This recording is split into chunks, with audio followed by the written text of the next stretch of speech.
तो यार आज के इस वीडियो में हम बात करने जा रहे होंगे कर्व फिटिंग के ऊपर। कर्व फिटिंग क्या होता है? कुछ इस तरीके से समझो कि आपको कुछ वैल्यूज़ गिवन होगी और इन वैल्यूज़ के बेसिस पे आपको वो कर्व बनाना है, यानी कि एक तरीके से उसके अंदर फिट करना है कि ये अगर वैल्यूज़ हैं तो इस हिसाब से स्ट्रेट लाइन कुछ इस तरीके से बनेगी, या फिर ज्योमेट्रिक कर्व इस तरीके से बनेगा, या फिर पैराबोला जो है इस तरीके से अगर पैराबोला बनेगा, अगर ये वैल्यूज़ आप हमें देते हो तो इसके अंदर क्या होता है, कर्व फिटिंग के अंदर हम कर्व को फिट करते हैं। अब कर्व क्या होता है? कर्व होता है यार जैसे एक तरीके से स्ट्रेट लाइन, मान लो ये एक कर्व है, ठीक है। ज्योमेट्रिक जो है इस तरीके से ज्योमेट्रिक होगा, एक्सपोनेंशियल ये हो गया एक कर्व, है ना। और पैराबोला जो होता है, ठीक है, इस तरीके से, तो ये कर्व होता है। तो ये सारे क्या होते हैं? कर्व होते हैं। और इसको हम फिट कर रहे होंगे किसके बेसिस पे? हमें कुछ वैल्यूज़ गिवन होगी उसकी बेसिस पे, ठीक है। यहाँ तक क्लियर है? अब इंट्रोडक्शन है यार, तो इंट्रोडक्शन एक बार देख लेते हैं हम, उसके बाद हम चालू करेंगे क्वेश्चंस कैसे होता है।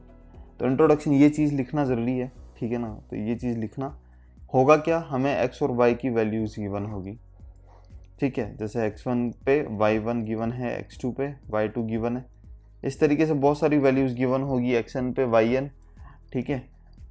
अब क्या करना है, इनको फिट करना है, स्ट्रेट लाइन फिट करनी है इसके अंदर लेट से। तो वो हमें क्वेश्चन में क्या देगा, कुछ इस तरीके से देगा कि यार fit straight line by least square method. तो इसमें करना क्या है, हमें कुछ करने की ज़रूरत नहीं इतना ज़्यादा, बस दो फॉर्मूले याद रखना है। क्या क्या है भाई वो फॉर्मूले, वो देखते हैं। तो जैसे हमें पता है कि यार स्ट्रेट लाइन की जो इक्वेशन होती है वो क्या होती है, y is equal to a plus b x, है ना। आप ये भी लिख सकते हो y is equal to a x plus b, लेकिन फॉर द सेक हम ये वाली यूज़ करेंगे y is equal to a plus b x, ठीक है। अब क्या करना है, कुछ नहीं करना, इसमें ये चीज़ हमें याद है, हाँ। तो इसमें y और x तो क्या है, वेरिएबल है। वेरिएबल मतलब क्या होता है, वेरिएबल जो चेंज होते रहते हैं, ठीक है। तो y और x की वैल्यू तो हमें पता है यार, x1 y1 x2 y2 ऐसे चेंज होती जा रही है, xn yn हज़ारों वैल्यूज़ हैं इनकी। लेकिन यही जो a है और ये वाला जो b है, ये होते हैं हमारे कांस्टेंट। कांस्टेंट मतलब क्या, सेम, कोई चेंज ही नहीं इनके अंदर, ये वैल्यू जो है सेम होने वाली। तो हमें क्या करना है कि a और b पता करना है, सच दैट अगर हमें a और b पता चल गया तो हमें y इक्वल टू a की जो वैल्यू आई वो प्लस b की जो वैल्यू आई इंटू एक्स, ये हमारा आंसर हो जाएगा। आ रहा है कुछ समझ में? हाँ। तो हमें मोटो क्या है हमारे इस क्वेश्चन को सॉल्व करने का, a और b पता करना है जस्ट, ठीक है। a और b पता करते ही हम इसमें वैल्यू पुट कर देंगे a और b की, और वो हमारा आंसर हो जाएगा y is equal to a जो आया वो प्लस b आया वो इंटू एक्स, ठीक है। ये होता है हमारे स्ट्रेट लाइन के लिए। इसके अंदर फॉर्मूला कौन सा याद रखना हमें, तो फॉर्मूला है यार summation y is equal to n times a plus b summation x। अब ये कोई फॉर्मूला नहीं है, कुल मिला के ये जो इक्वेशन थी ना y is equal to a plus b x, हमने उसको बस सम कर दिया। तो ऐसे अगर बहुत सारे y को आप करोगे तो y1 plus y2 plus y3 ये जो हमारे हैं, इसको सम करोगे तो उसको हमने लिख दिया समीशन y, ठीक है। और ये जो थे हमारे x1 x2 x3 xn तक, तो उसको हमने लिख दिया समीशन x, ठीक है। तो अब क्या किया हमने, ये समीशन x कर लिया, ओके। और एक और चीज़ क्या किया हमने, हमें कुछ करना कुछ नहीं है, इसके अंदर समीशन लेके आना है। तो समीशन करेंगे तो वो आएगा summation y is equal to n times a plus b summation x, और एक इक्वेशन होगी summation of xy is equals to a summation x plus b summation x square. अब इस चीज़ को अगर मैं एक्सप्लेन करूँ तो किस तरीके से एक्सप्लेन करूँगा कि ये समीशन y क्या है, ये y जो है इसका समीशन, यानी कि ये जो हमने ऊपर लिखा था क्या चीज़, y की जो वैल्यू है y1 y2 y3, तो इन सब का जो सम करेंगे वो आएगा हमारा समीशन y, ठीक है। और ये जो x है इसका सम क्या होगा, x1 plus x2 plus x3, ये सारा का सम करेंगे वो आ जाएगा समीशन x। तो ये n टाइम्स a क्या है, n टाइम्स a कुछ इस तरीके से यार, आप मानो कि y1 is equal to 5 plus 3x1, ठीक है। फिर आएगा y2 is equal to 5 plus 3x2, x1 और x2 चेंज हो रही, बाकी सारी चीज़ें तो सेम ही है। तो अगर मैं दो वैल्यूज़ के लिए करता हूँ लेट से, तो मैं क्या लिखूंगा, y1 प्लस y2, इन दोनों को अगर सम करता हूँ तो 5 क्या कर दूँ, 2 इंटू 5 कर दूँ, 10 की जगह 2 into 5 plus 3 times x1 plus x2। तो यहाँ पे क्या हुआ, y1 प्लस y2 एक तरीके से हो गया summation y is equal to n times मतलब 2 बार किया मैंने तो 2 टाइम हो गया, 3 बार करता तो 3 टाइम होता, तो इसलिए n टाइम्स ऑफ a, ये ए था हमारा, यहाँ पे ए जो वैल्यू हमें मिलेगी ये अभी हमने लेट की है, प्लस बी टाइम्स ऑफ क्या आ रहा है हमारा x1 प्लस x2। क्लियर है, ये चीज़ होती है। तो ये x1 प्लस x2 क्या हो गया, फिर से समीशन x, तो ये हमने लिख दिया यहाँ पे summation y is equal to n times a plus b summation x। अब ये क्या चीज़ करी हमने, समीशन एक्स वाई, तो हमने क्या किया, इसके अंदर फिर से x मल्टीप्लाई कर दिया, तो वो समीशन एक्स वाई हो गया। अब यहाँ पे चूंकि ऐसा बन चुका है जैसे b में था पहले 3x1, तो अब क्या हो जाएगा, y1 is equal to 5x1 plus 3x1 square, है ना। और दूसरी चीज़ क्या हो जाएगी, जैसे x1 y1 is equal to ना x2 y2 is equal to 5x2 plus 3x2 square. तो जब हम सम कर रहे होंगे दोनों का तो क्या आएगा, इस तरीके से आएगा x1 y1 plus x2 y2 is equal to 5 times of x1 plus x2 plus 3 times of x1 square plus x2 square. तो ये चीज़ क्या होगी, एक तरीके से summation x y is equal to 5 times of, यानी कि a टाइम्स लिख दूं मैं 5 की जगह, क्योंकि a की वैल्यू थी, a टाइम्स ऑफ क्या लिख दिया मैंने, समीशन x, प्लस ये b की वैल्यू थी तो b times of summation x square. तो वही चीज़ मैंने इस इक्वेशन में यहाँ लिखी है। ठीक है, ये जस्ट एक्सप्लेनेशन पार्ट था, ये पूछा नहीं जाएगा हमसे, ये ताकि आपको अगर समझ में आ जाए तो बढ़िया है, और नहीं आया हमें तो कोई बात नहीं, हमें सिर्फ ये इक्वेशन याद रखनी है, कौन सी, y equal to a plus b x याद रखनी है, और ये दो इक्वेशन याद रखनी है क्वेश्चन सॉल्व करने के लिए। क्लियर है, मैं फिर से लिख रहा हूँ इस चीज़ को, क्या याद रखना है हमें, इसके अंदर याद ये रखना है कि स्ट्रेट लाइन के अंदर जो इक्वेशन होती है वो होती है y is equal to a plus b x. ठीक है, तो हम जब सम कर रहे होंगे तो हमारी जो इक्वेशन आएगी इसमें अब हमारा मोटो क्या रहेगा, ए और बी पता करने के लिए। ए और बी दो वैल्यूज़ हैं, दो कांस्टेंट है, यानी कि दो कांस्टेंट के लिए हमें दो इक्वेशन चाहिएगी। ऐसा हर बार ऐसा होता है ना, अगर तीन कांस्टेंट होता है, अगर मान लो यहाँ पे सी और होता तो हम कितनी इक्वेशन बना रहे होते, तीन इक्वेशन बना रहे होते। तो जैसे हमने यहाँ पे किससे मल्टीप्लाई किया था, एक्स से मल्टीप्लाई किया था, फिर से हम किससे मल्टीप्लाई करते, यहाँ पे अगर सी और होता तो एक्स से फिर से मल्टीप्लाई कर देते इसके अंदर। आगे क्लियर है, हाँ उस तरीके से होता है। तो इसमें क्या होगी इक्वेशन स्ट्रेट लाइन वाले के लिए, तो वो होगी यार summation y is equal to summation A, sorry summation A नहीं होगा, ठीक है, ए टाइम्स ऑफ, सॉरी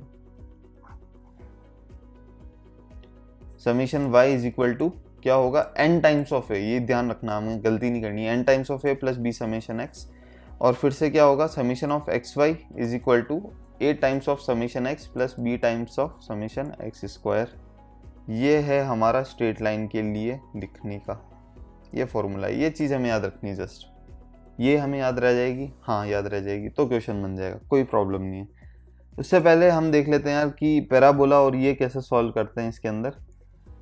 ठीक है, तो पैराबोला के लिए क्या करना पड़ता है, सेकंड है यार हमारा पैराबोला के लिए, तो जैसे उसमें गिवन था fit straight line by least square method, हमें इसमें गिवन होगा fit second degree parabola, second degree parabola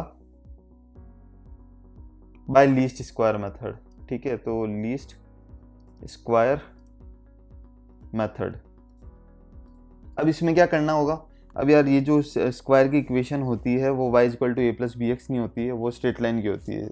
square parabola जो होता है सेकंड डिग्री कर्व होता है, सेकंड डिग्री कर्व यानी कि x का स्क्वायर पहली ही इक्वेशन में उसके आ जाता है, तो उसकी इक्वेशन क्या होगी, वो होती है y equal to a plus b x, हमने देखा था स्ट्रेट लाइन के लिए, आगे प्लस सी एक्स स्क्वायर और लगा दो बस।